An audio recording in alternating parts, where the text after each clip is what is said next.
BC, how do you parse through, or maybe this may be the difference between media fans and coaches, because we we follow Parker Fleming, and we've had him on the show, and he had the amazing stats of Nebraska winning on first and second down, both offensively and defensively, right? But Michigan in control for most of that game. And I think the fans kind of roll their eyes. It's like, oh, shoot, man. Like, Michigan controlled the game. Poggi said that they dominated us physically. And then coaches have to coach, and they're going to say, guys, the average yards to make on third down, we were poor in the second half. They were poor. They converted. We didn't. We got to get better. We can't throw the baby out with the bathwater. Media's got to parse through it all to kind of not come across as a bunch of Homer Simpsons, but still be informative. Is the truth somewhere in the middle and how this game definitely shook out as you look at it? I think you can say Michigan did win in the trenches. Matt Rhule said that. It was obvious to most people. It wasn't to the level that Biff Poggi, described it after the game. But to the winners go those sort of quotes, right? I mean, that's what happens in post games after games like that. And he sort of brought out the element of we're basically dominated. It felt like we were really controlling the fourth quarter. Well, you go to that last drive that was a killer for Nebraska, the 16-play drive on defense. 3rd and 5, you have a guy there to make a tackle. That drive ends 7 minutes earlier if you make that tackle. 3rd and 10 on the next sequence, you miss one in space. Or 3rd and 9, I think it was. Then the 3rd and 10.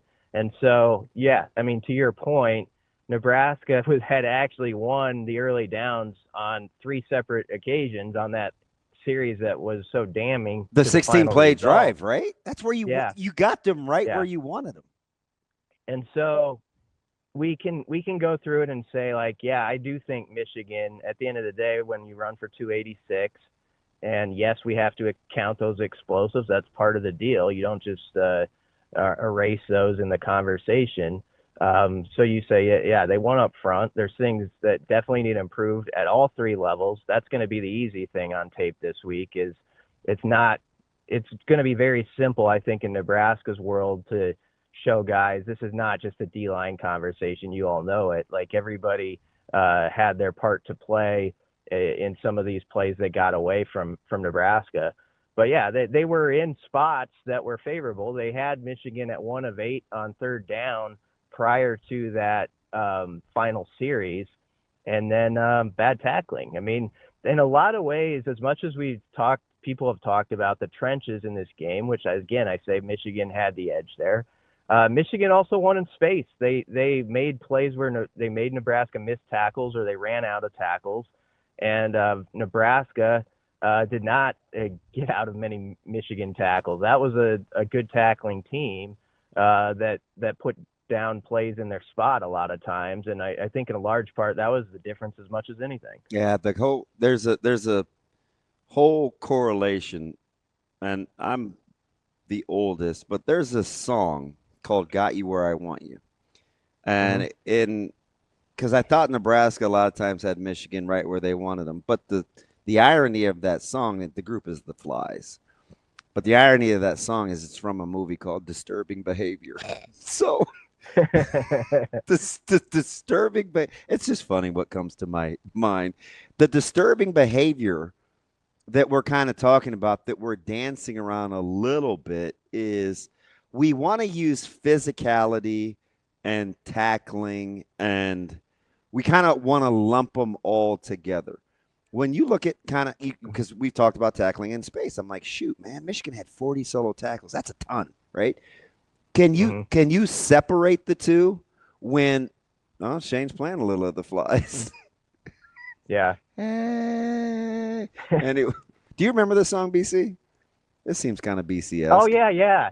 This 90s. I can barely hear it on my phone, but this is from the 90s, right? Got you where I want you. Yeah. Yep. That's disturbing behavior. But do you separate that do you feel it's important for the coaches to separate that during a bye week to teach? Because you don't really want to be in your feels, but you do Yeah. want to acknowledge where you need to be better. Yeah, I think you can separate those two things. That's going to be a big thing for this team, though, coming out of the bye is can they be that better tackling squad? We've talked about this all off season. I was ultra impressed by the 23 defense and how they tackled most of the year. And I guess the one thing that was a commonality or a vision in my head of that defense was how many hats were to the football and how many guys were there to clean stuff up, it felt like, on certain plays. It always felt like there was a lot of gang tackling, and if one guy missed, there was another guy to finish it off. I thought they took a little bit of a step back last year. We talked about that. And then so far this season, I think they're either neutral to last year or even a little behind last year. And so that's where you have to make up ground. And I do think there is a separation point, as you're saying, or as you're talking about there with that and physical football. Like you do need your defensive linemen to get off blocks and get that pushback that I think has been lacking to some degree. That's one thing, but then you do need your guys to go hit on those techniques and fundamentals you've worked on all off season and tackling and rally to the ball and, get hats to it. So that's got to be something that shows up a lot better, I think, going forward, because when I watched it back and then you look, even in the numbers, when you took out the explosives and the 3 third down plays, 3 explosives, 3 third down plays, that was 207 yards for Michigan right there. Yeah. And they count again, but you can tell your team this is fixable. These are those 207 yards. Look at what each person did on that play. It's right there in front of us. This can be fixed, but we got to put in the work and you got to make it happen, because you can't have too many of these weeks where afterwards you're saying, well, we stopped them on all but 2 plays, because that'll still get you in this league. It's interesting because when you talk about that, though, there has to be, because it's coaching. Again, it's the difference between coaching and fandom. You can't rest in it, but you also can't panic through it too, because you think getting Michigan off the field, they're only converting 33% of their third downs. They were 1 for their first 8, 0 for their first 6. You ran 22 more plays. You had the ball almost 8 more minutes. Like there has to be some fruit in that, doesn't there? I mean, normally that wins you games.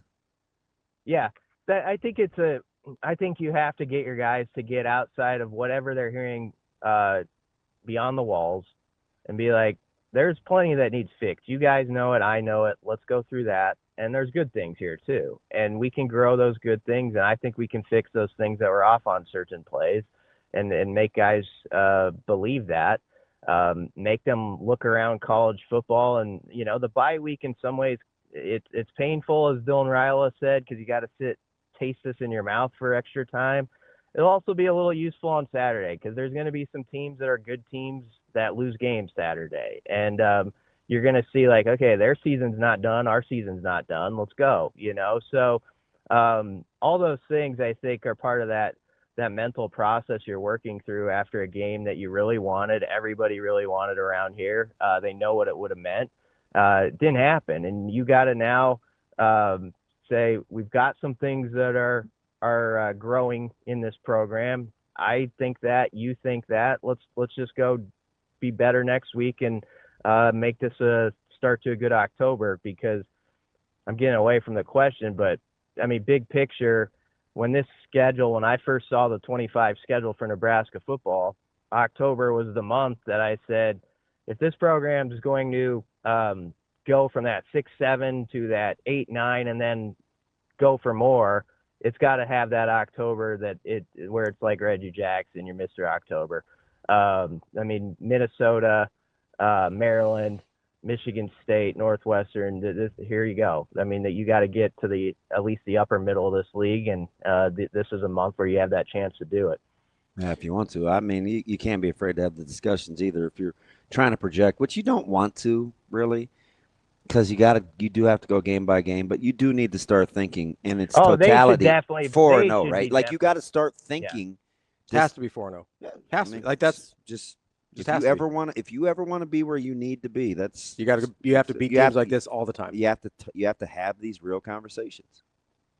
Yeah. I don't want to say like they should get in all and like you got to get 4-0 that in the meeting today, but that big Yeah, we got to get big, better the week we're not playing Michigan yeah. State is where you got to start. I get it. Yeah, one at a time. But yeah, this is a month that I thought from the get go was going to be important to Husker football, and it remains the same as it was, regardless of what the Michigan outcome was going to be. So it's going to be really interesting to see how they respond now. BC, I'm curious, and because I don't want to just assume that whatever's happening in my mentions is what's happening with the entire fan base, because I understand that could be skewed. What's the tone been like kind of over on your guys' site with what the coming off the loss? Because if the way we talk about it here and the way we've talked about it today, it seems like, oh, there's fixable things. There's some stats that would lead you to believe Nebraska was winning this game. There's other stats you're like, oh, yeah, I can see how they lost. But the narrative, the fan reaction around it seems like they would have lost this game by 20, 30 points. Is that what's happening on your message board too, or am I just in a particularly toxic corner of the internet? No, I think there's some of that going on the board. There's some who are taking the approach that what, it was a pretty close game. You change a few things here or there, could have went the other way, and so there's sort of that mixed reaction to it. I think why you're getting some of that though, and I understand it, it's whenever there's a game, even if you just like owned a team like in the passing stats, passing yardage wise, like Nebraska did in this particular game, where what was it, 308 to 105 in the passing yards. Hey, he was 11 this of 22 for 105. Yeah, this always is it always, like, after a loss, people gravitate, and I understand it, I'm not knocking it, toward the rushing stats, and they do. I mean, it's just, especially in the Big Ten, especially in this part of the world where we all know what running the football was for decades. And so whenever there's an L and whenever you have 43 yards rushing, granted 49 of those were off of sacks, that combination is going to lead to sort of this really just sort of pessimistic view of where the whole thing is. And it's just like, man, it just got butts kicked up front, basically, that idea, right? And so I think that's sort of what is attached to some of those thoughts. And I'm not going to tell those people to not think that. This team's got to go prove it now. And this is a fan base that stayed very loyal to this program through tough times, and they're just dying for that breakthrough moment. And a game like Saturday where the CBS cameras are there and you're winning and you're rushing the field and stuff like that. And so I get it, but within the walls, you got to get out beyond that and just like let the tape tell you where you're at, good and bad, and in the middle on some things, and they are in the middle on some things. BC, so Nebraska, be curious to get the statistical data, and I know they're working on it now with good plays versus bad plays and results, but anecdotally, third and fourth and shorts have been a little bit of a bugaboo for this football team, especially as the field gets condensed. In your opinion, if you're going to play the long game, how tough of a decision it is, do you think, for Holgorsen and the staff to come up with ways to run the football, like amount of time spent versus knowing, or at least seemingly thinking, your best players are your quarterback and your wide receivers, right? Because that's kind of the dichotomy of it, right? Like, I got these guys out here that are pretty good. Our QB is probably our best player, but we do need to be able to do this at some point. So what do you think those discussions look like, or what do you think they're tossing around in their heads? Yeah, geez, that's a good question. That's got to be like one of the toughest assignments of the week is, there's a certain thing like that where you have to get better in this league to win like you want to. And yet what you're saying, it connects a little bit to how Matt Rhule answered a question. He was sort of being asked about in a way like the run pass balance and the rushing yards. And he actually talked in his answer about a different kind of balance. He wasn't knocking that they needed to run for more yardage, but he was talking about we need to spread the ball around, and he kind of likes how they're spreading the ball around. And within that answer, it's hitting to what you're saying, is that Rhule and the staff, they're like, when you look at the talent on this team, especially on the perimeter, wide receivers and stuff, you're like, that's where your best guys are. And so those are the guys you actually want to get the ball in those money situations. And maybe the stats are going to be more skewed that way. You got a quarterback you really like throwing the football, so maybe it's just going to be that way, and you got to lean a little bit more even into that. But there are those moments, like deep red zone in particular, I'm sure they're studying, like where are the missing marks here? How can it be fixed? Is it an easy fix? And I like how Holgorsen always talks about, there's some stuff you throw out too. And maybe there's a couple things this week that you look at, you say, this just isn't working for us. We thought back, on a quiet Tuesday in August, this sort of thing was going to work here. It's not our strength right now. Let's focus more on this thing that is our strength. And so, yeah, that's going to be really interesting. I don't know what the answer is. I don't think there's an easy one, but how they come out of the bye in basically showing the fan base and everybody, this is what we've identified as what we're good at, and this is what maybe we've moved on from a little bit. It's so fascinating. It's just why I'd love to just sit and hear the back and forth, right? Because you're so good at RPO, right? And we saw it. Yeah. Lindemeyer, the flips, the decision-making, Dylan holding the ball. But sometimes I think, gosh, do they just want to line up, be able to run toss or, outside or – outside zone or stretch, right? Where it's like, can I ask a question? Hang on. Okay, just, sorry. Yeah. After Okay. So, where you get in two back with the tight end and you run toss because you feel like it's a way to get the ball on the perimeter, but how does it affect your defense psychologically in short yardage? You don't know unless you see the outcomes of both. So that's where the real dilemma lies. You know what I mean? Yeah. What's your question? So my question is, I guess, from a practical standpoint, is there, and maybe it is more psychological. And I'm not like run the damn ball guy, like getting 22 personnel. Yeah. I'm saying there has to be a little bit of a dilemma when the field is condensed, what we need to do versus playing to our strengths. That's what I'm saying. So I guess my question, and in short yardage, like short field situations where things are condensed, maybe this is the answer, but I guess my question would be to either UDB or Brian, like, is there a practical difference, or is it just psychological, of running outside and doing a toss, or just doing what I call the extended handoff plays where it is an RPO, you get the ball out quick to the perimeter? Like, practically speaking, is there a difference? What do you think, Damon? Well, I think in my mind says there's a difference because of wear and tear and physicality of it. Okay.